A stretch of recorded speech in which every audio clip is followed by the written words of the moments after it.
Alright, so what I want to do is demonstrate how I analyze a golf swing. So this video is from 2012 actually, and I want to run through a couple scenarios how I videotape a golf swing and compare it to a professional and all that stuff. So I'm just going to kind of run through what I did with this particular student and then with another student that I worked with as well.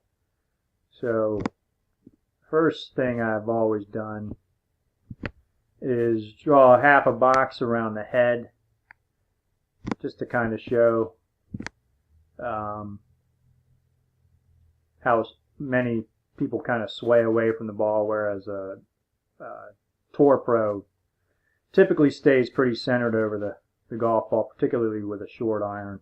With a driver, they might sway back a little bit just because it's a bigger golf swing, longer club, all that stuff.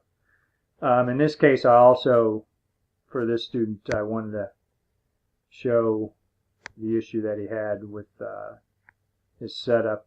Notice his left arm is bent. He's got his hands behind the ball, and so I drew a line up the shaft to show how that right thumb of his was behind the ball, whereas Aaron Baddeley's thumb here is on his right hand is in front of the ball. So it's more common to have, basically you want to have your hands even or slightly ahead of the ball with a short to mid to long iron in your hand. With a driver, you can get away with the hands being a little bit behind the ball.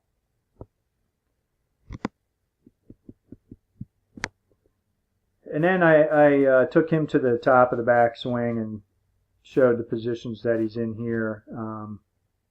So you can see his head is swayed several inches away from that box. And the other thing I pointed out to him was he's getting his weight outside his back foot, and you can tell by how his right knee is out over the outside of his right foot, whereas Aaron Baddeley, his right knee is still inside that left heel basically, and his right foot is still flat on the ground at the top of his backswing. Now the main issue that most people have, most amateurs, is they lead their downswing with their upper body. The upper body starts their downswing, and the exact opposite needs to happen. If you're watching this video, you've seen a lot of my other stuff that gives you an idea of what the proper golf sequence is. So as a result of that, when their left arms are both parallel to the ground, you can see how the student's club shaft is leaning away from his target, whereas what you really want to see is the club leaning towards the target at that kind of position. That means you're creating some lag, and you're not going to lose swing speed. And then I take him to another position here, whereas you can see the student's left arm is basically in line with the club shaft. The club shaft's a little blurred there because of the speed of my camera back then. Whereas Aaron Baddeley's, you can see the angle that he's still got between his right wrist and that club. So he's holding that lag, and he's not doing it on purpose. He's just swinging the club properly with his body, and that's creating that angle, and then at impact the club just kind of whips on through. So we get into another position. This is the classic chicken wing position. This student is also standing straight up in his swing, even though he's keeping his head down.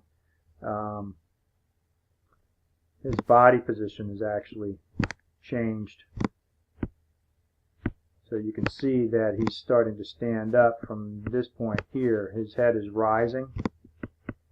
And Baddeley's head starts to rise too because he's posting up on that left that left leg, whereas this gentleman is straightening up both of his legs, whereas Badley's his right knee is pointing towards his left knee, and this gentleman's knees are basically straight up and down.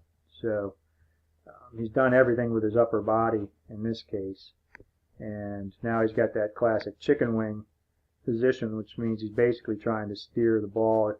It's rare that you see a tour pro in a similar type of position like that. The only one that comes to mind for me is Jordan Spieth, but he does pretty much everything else right in his golf swing, and this was his way of keeping that club face square at impact. But ideally, you want to be in a position like Aaron Badley here, with his left arm pretty straight. And the last thing, a couple things I wanted to point out here was, notice where Aaron Badley's eyes are looking at a similar position in the golf swing, whereas this gentleman, his right eye is still clearly looking down towards where the ball was. And so somebody probably told him to keep your head down or whatnot, and that disconnects the head from the body, unfortunately, and as a result you lose a lot of power by just trying to keep your head down. And the last thing I'd like to point out here is this position, where, as you can see at the finish, Aaron Badley's foot is basically straight up and down. He's on his toe, he's on his right toe, and if I asked him to pick up that right foot, he'd be able to do it without having to shift his weight forward, whereas this gentleman still has weight on his right foot. So I cannot see the bottom of his right shoe, and if I asked him to pick up that right foot, he would definitely fall backwards.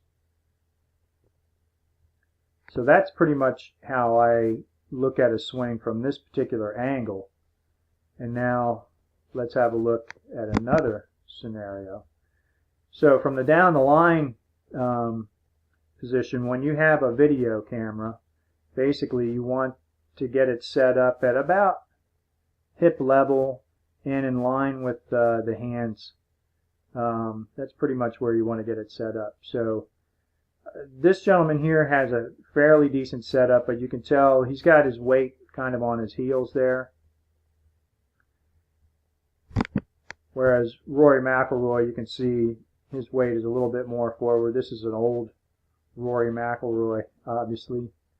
And I draw this line up and down the shaft, and I draw this line there, and I do that same box situation around the head, and I'll show you why we do some of these things.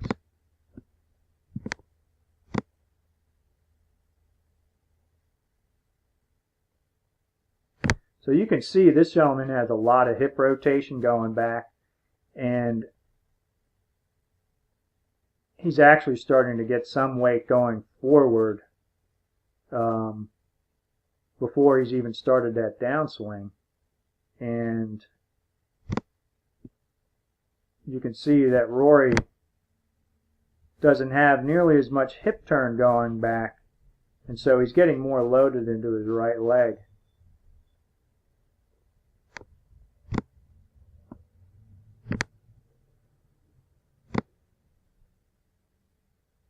Now, the main thing I wanted to point out with this particular student was, notice the distance between his butt and that yellow line there, and how straight his legs have become at impact. And that means he's lost all his power. He wasn't able to create any lag. And this gentleman is actually probably about 6 feet tall, pretty good shape, and probably can't hit a driver more than 220 yards, whereas McIlroy, I think he's what, about 5'9", and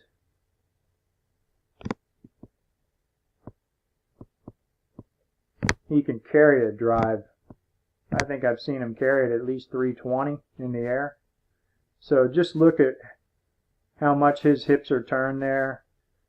This gentleman, his legs are straight up, his hips are basically square to where the ball was, and he's already through, the ball is already,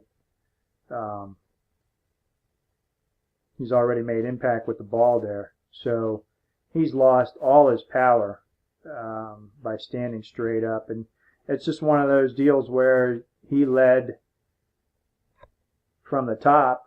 He led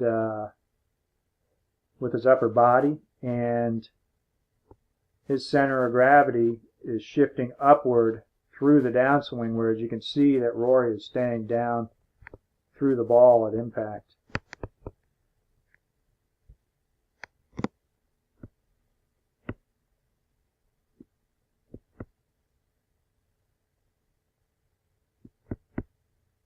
I think there was one thing I wanted to show. I'm not sure if I'm going to be able to do it with this particular. You'll have to bear with me. I'm dealing with an old laptop as well.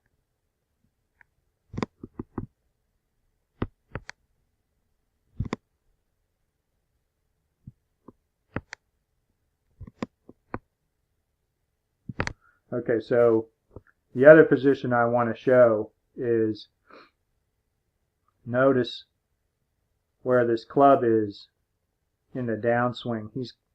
That club is coming in over top of this yellow line, and that means he's coming over top of the ball as well. And you'll see where Rory is in a similar position.